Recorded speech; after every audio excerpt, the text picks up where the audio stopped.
बिस्मिल्लाहिर्रहमानिर्रहीम सल्लल्लाहु ताला अला मुहम्मद व अला आलिहि व सहबिहि व बारिक वसल्लम।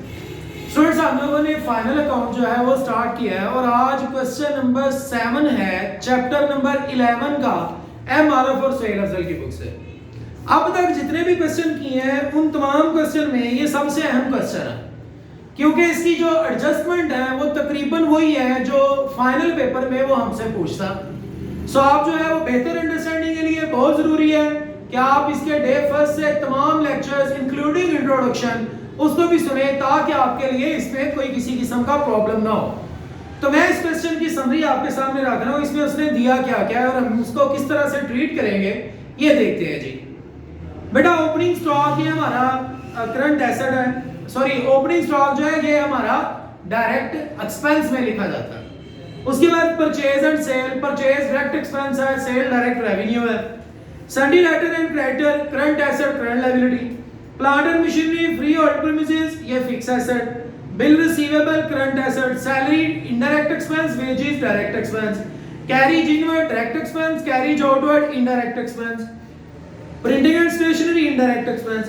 बैड डेट उसने हमें ट्रायल बैलेंस के अंदर दिया है और हम पिछली क्लास में बात कर चुके हैं कि ट्रायल बैलेंस में जब बैड डेट हो तो वो ओल्ड बैड डेट होते हैं।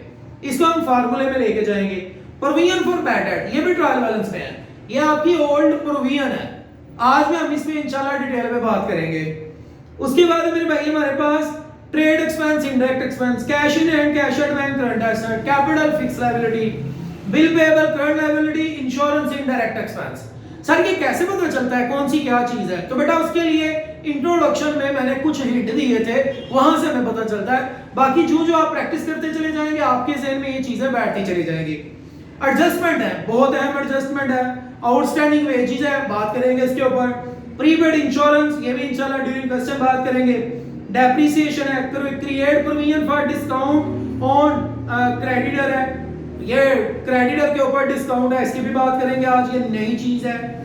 बैड डेट की प्रोविजन है 2%, ये हमारी हम पहले भी इस पे बात कर चुके हैं लेकिन आज भी इंशाल्लाह इसको देखेंगे डिटेल में। इंटरेस्ट ऑन कैपिटल ये भी जो है ये हमारी आज नई एडजस्टमेंट है। और क्लोजिंग स्टॉक तो हम पिछले 2-4 सालों से मुसलसल देख रहे हैं कि इसको किस तरह से ट्रीट करेंगे। सारा सवाल बेटा मैंने पढ़ा है, आप जो है वो तवज्जो से देखते जाइएगा, सुनते जाइएगा, ताकि यहाँ आपको व्हाइट बोर्ड पे लिखी हुई अगर कोई चीज समझ ना आए तो आपको सुनने से जो है वो पता चल सके कि ये कौन सी चीज लिखी हुई है। तो जनाब हमने हमेशा फॉर्मेट प्रॉपर बनाना होता है। ऊपर सबसे पहले name, trading profit and loss account for the year ended 31 दिसंबर 2000, जो भी इसकी डेट हो वो डेट लिखते हैं। फिर सबसे पहले हम ट्रेडिंग अकाउंट को शुरू करते हैं। ट्रेडिंग अकाउंट में हमें दो चीजें चाहिए होती हैं, एक डायरेक्ट एक्सपेंस, एक डायरेक्ट रेवेन्यू। सबसे पहले जिस चीज को लिखना होता है वो हमारे पास होता है जनाब ओपनिंग स्टॉक। 30,000 ये ओपनिंग स्टॉक है, ये हमारा डायरेक्ट एक्सपेंस में सबसे पहले लिखा जाता है। दूसरे नंबर पे हमारी परचेजेज आ जाती है, रिटर्न हो तो उसमें से माइनस करते हैं। आज के सवाल में मेरे ख्याल में रिटर्न नहीं है तो परचेजेज ऐसे ही लिखी जाएगी। परचेजेज जी 1,20,000 ये हमारे पास परचेजेज है, ये हमारा डायरेक्ट एक्सपेंस है। और कौन कौन सा डायरेक्ट एक्सपेंस है? इन दो की यही तरतीब है और किसी की कोई तरतीब नहीं। आप अपने डायरेक्ट एक्सपेंस ऊपर नीचे हो भी जाए तो कोई प्रॉब्लम नहीं, बहरहाल होंगे डायरेक्ट ही सिर्फ, लेकिन इन दो का हमें हमेशा सबसे पहले लिखना होता है। अब बेटा वेजेस हमारे पास है, वेजेस 18,750 इसकी एडजस्टमेंट है। एडजस्टमेंट में वो क्या कह रहा है? कह रहा है वेजेस आउटस्टैंडिंग, वो वेजेस जो अभी तक अदा नहीं की। अब वेजेस आउटस्टैंडिंग हम यहाँ ऐड करते हैं। क्यों ऐड करते हैं? ये उस बच्चे को पता होगा जिसको एक्सपेंस की डेफिनेशन आती है। एक्सपेंस की डेफिनेशन ये है कि जब आपने फायदा ले लिया तो वो आपका एक्सपेंस है। तो मेरे भाई हमने वेजेस का फायदा लिया है इसीलिए तो वो आउटस्टैंडिंग हुई है। आउटस्टैंडिंग कहते हैं वो जो भी आपने अदा करनी है। क्यों अदा करनी है? क्योंकि आपने फायदा लिया है। तो जब आप फायदा ले चुके हैं तो आपका एक्सपेंस है, इसलिए आप उसको यहाँ पर ऐड करेंगे। Add outstanding wages, outstanding wages वो वेजेस जो आपने अभी अदा नहीं की लेकिन फायदा ले लिया, फायदा ले लेने की वजह से वो डायरेक्ट एक्सपेंस है, यहाँ लिखा जाएगा 1500। तो प्लस किया तो आंसर क्या आ गया? 20,000 to 50 हमारी वेजेस आउटस्टैंडिंग है। एक इफेक्ट यहाँ पे है, दूसरा इफेक्ट हम बैलेंस शीट में लायबिलिटी साइड पर लाके लिखेंगे कि ये वो वेजेस है जो भी आपने अदा नहीं की, लायबिलिटी है। और कैरिज इनवर्ड हमारा डायरेक्ट एक्सपेंस है, कैरिज इनवर्ड या कैरिज इन या कॉलिंग कैरिज वो हमेशा डायरेक्ट ही होगा जी। 975 ये हमारे पास हो गया कैरिज। इसके अलावा कोई डायरेक्ट एक्सपेंस मेरे ख्याल में हमारे पास नहीं है। तो इधर है, सबसे पहले आप लिखेंगे सेल्स। सेल हमारे पास कितनी है? 3 लाख है। 3 लाख रुपए हमारे पास सेल है। सेल लिखने के बाद जनाब हमें हमेशा लिखना होता है closing stock.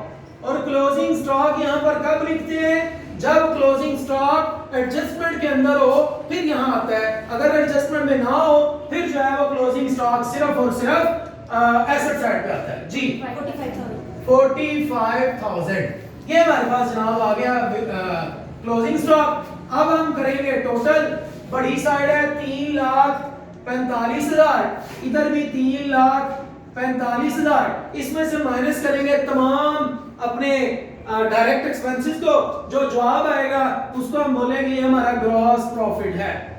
Gross profit carry down, gross profit brought down. जब हमारा आंसर आ जाए तो हम उसे वापस रेवेन्यू वाली साइड पे लाते हैं, क्योंकि ग्रॉस प्रॉफिट असल में क्रेडिट बैलेंस होता है, इसलिए वापस से क्रेडिट साइड पर लिखते हैं। तो हमारे पास जवाब जो है वो अगर दुरुस्त नहीं है तो आप चेक करें कौन सी चीज मिसिंग है। दुरुस्त है जी, बोले 1,73,000 1,73,775 1,73,775 ये हमारे पास जनाब डायरेक्ट ग्रॉस प्रॉफिट आ गया। ग्रॉस प्रॉफिट के बाद अब जो है वो हमने fix asset sorry indirect expense और इनडायरेक्ट रेवेन्यूज जो है वो लिखने हैं। तो इनडायरेक्ट एक्सपेंस और इनडायरेक्ट रेवेन्यू हमने कैसे लिखने हैं वो भी देखिए मेरे भाई जी। बेटा कौन कौन सा इनडायरेक्ट एक्सपेंस है? सैलरी इसकी एडजस्टमेंट है नहीं है जी, बोले अमाउंट 15,000 और carriage outward 1125 printing and stationery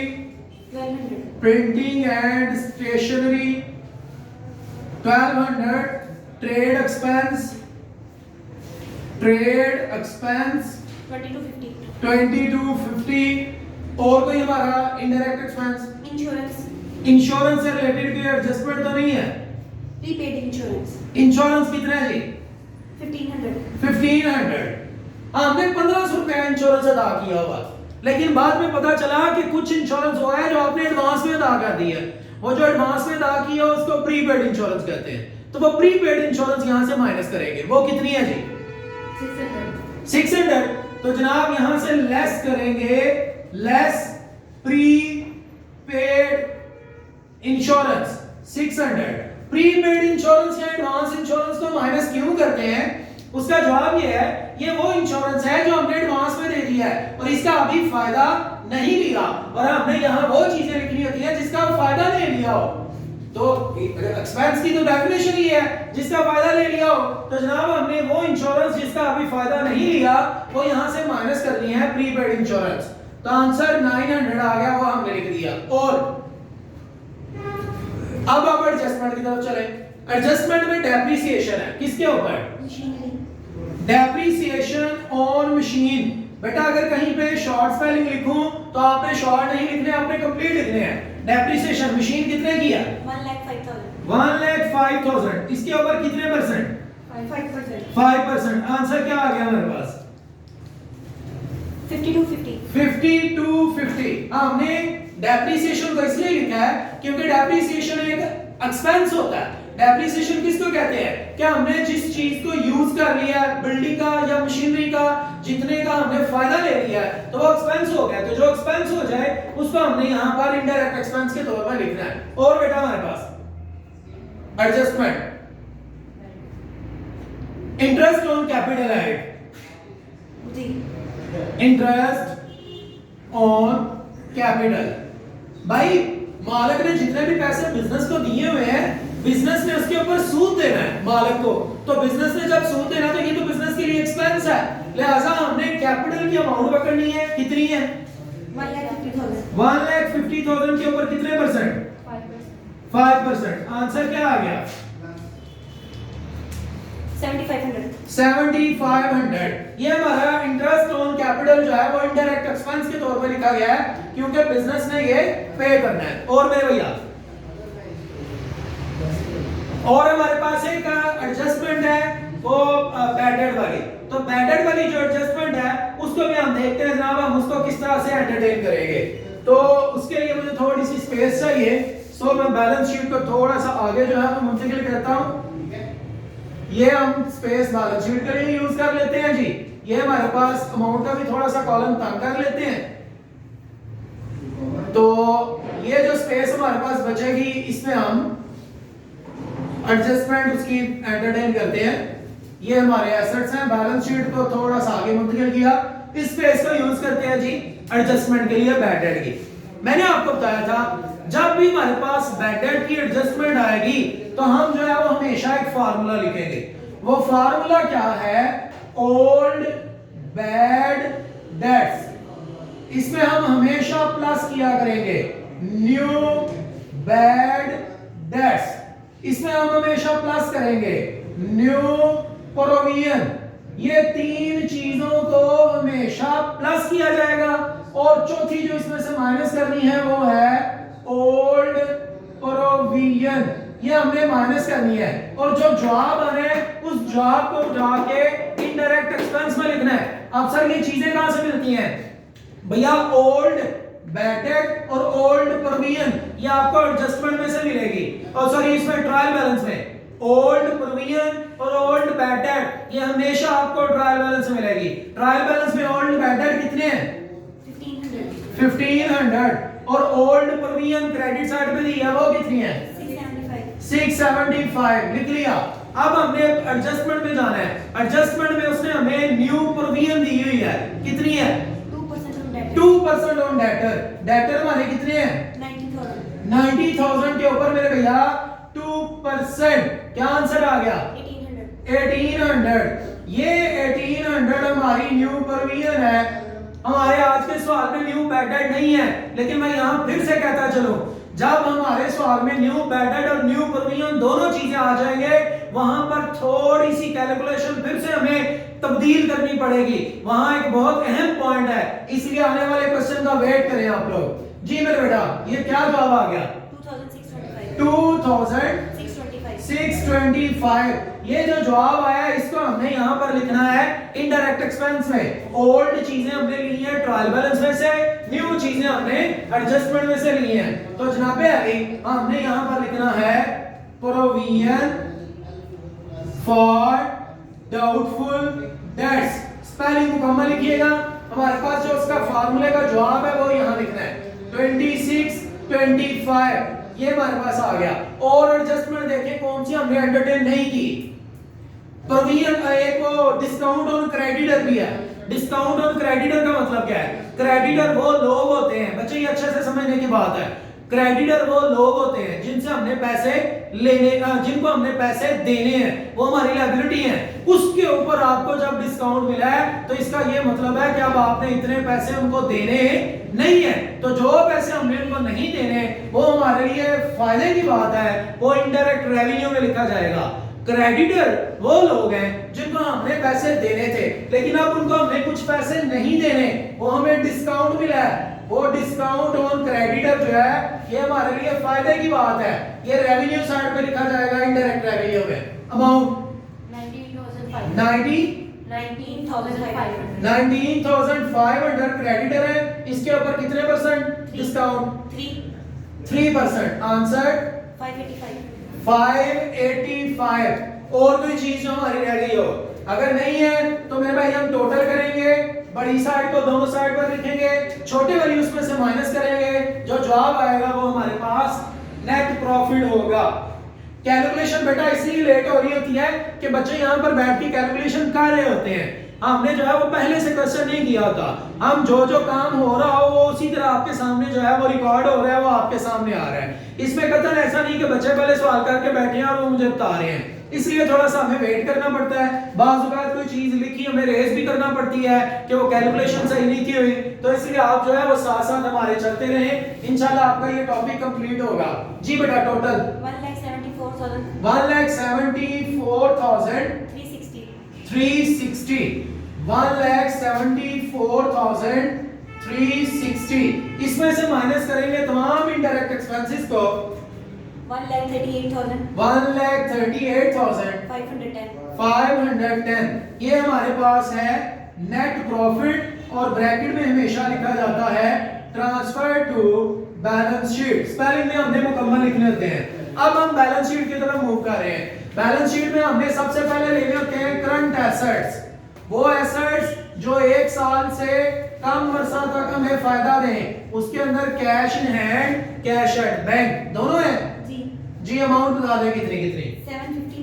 759,000। और हमारे पास डेटर हैं, ये भी करंट एसेट होते हैं।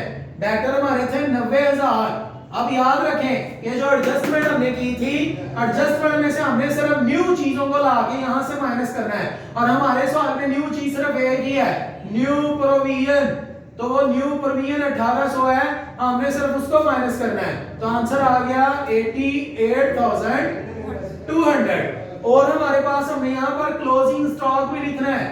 क्लोजिंग स्टॉक भी एडजस्टमेंट में है। हर वो चीज जो एडजस्टमेंट में है उसके दो इफेक्ट हैं। इसके अलावा प्रीपेड इंश्योरेंस, वो इंश्योरेंस जिसका फायदा ही नहीं अभी लिया लेकिन पे कर दिया है, तो वो तो हमारा एसेट है, प्रीपेड इंश्योरेंस। इसका दूसरा नाम एडवांस इंश्योरेंस है, अनएक्सपायर्ड इंश्योरेंस है, तो ये भी हमारा एसेट है 600 रुपीस से। और बेटा और अगर कोई चीज नहीं है तो अब जो है वो हम फिक्स एसेट्स लिखेंगे। फिक्स एसेट्स जी मेरा बेटा, फिक्स एसेट हमारे पास है मशीनरी थी। मशीनरी कितने की थी जी? 1,05,000 की। इसमें से हमने माइनस करनी थी डेप्रिसिएशन। डेप्रिसिएशन 5250 माइनस करके आंसर क्या आ गया? 99,750। और हमारे पास फ्री होल्ड प्रीमिसेस था, फ्री होल्ड प्रीमिसेस 72,000, ये भी फिक्स एसेट होता है। और बिल रिसीवेबल हमारा करंट एसेट है, वो उसे हमने करंट एसेट में लिखना है। बिल रिसीवेबल, कोई चीज मिसिंग नहीं होनी चाहिए, इसलिए आप जो है वो बहुत तवज्जो से इस वक्त काम करेंगे। बिल रिसीवेबल को मैंने बीआर के नाम से लिखा है, स्पेलिंग कंप्लीट लिखने हैं जहां पर भी लिखने हैं 6,000। और मेरा बेटा नहीं है तो आ जाए करंट लायबिलिटी में। करंट लायबिलिटी वो लायबिलिटीज जो 1 साल से कम अरसे के अंदर अंदर हमने अदा करनी हो।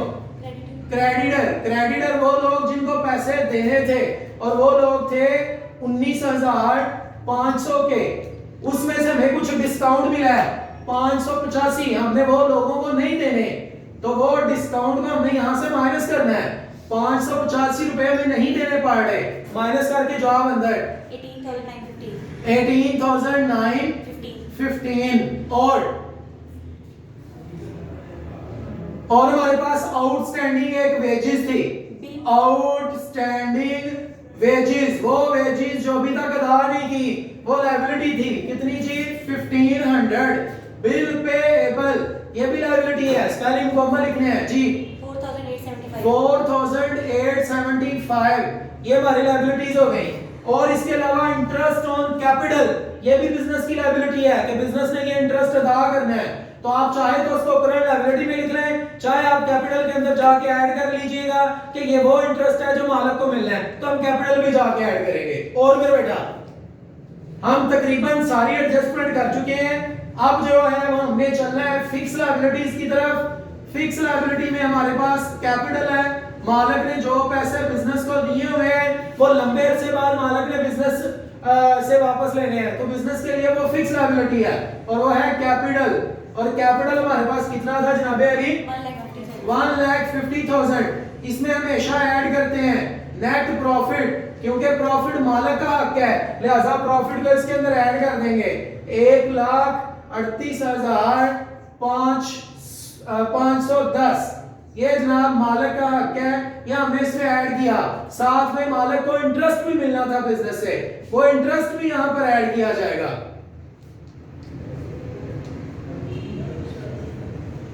जी इंटरेस्ट ऑन कैपिटल, जी मेरा बेटा वो कितना था? 7500 वो है 7500। और जी कोई चीज ड्राइंग तो नहीं है? नहीं। तो जनाब आप इन दोनों को इसके अंदर प्लस कर दें और आंसर बताएं। 2,96,000 2,96,010। 10 अब जनाब आप इसका करें टोटल और देखें कि दोनों साइड बराबर है। अगर बराबर है तो हमारा आंसर जो है वो बिल्कुल दुरुस्त है और उम्मीद है बराबर होंगी। हम तमाम एडजस्टमेंट को वहां पर ट्रीट कर चुके हैं। तो ये बेटा हमारा जो है वो कंप्लीट क्वेश्चन है। उम्मीद है कि आपको आज का ये क्वेश्चन नंबर जो है वो था क्वेश्चन नंबर 7, ये अच्छे से अंडरस्टैंड हो चुका होगा। इसमें आने वाली एडजस्टमेंट आप सीख चुके होंगे। मजीद अभी बहुत सारी चीजें फाइनल अकाउंट में बाकी हैं, वो सीखने के लिए आफ्ताब अत्तारी ऑफिशियल के साथ जो है वो जुड़े रहें। Thank you so much.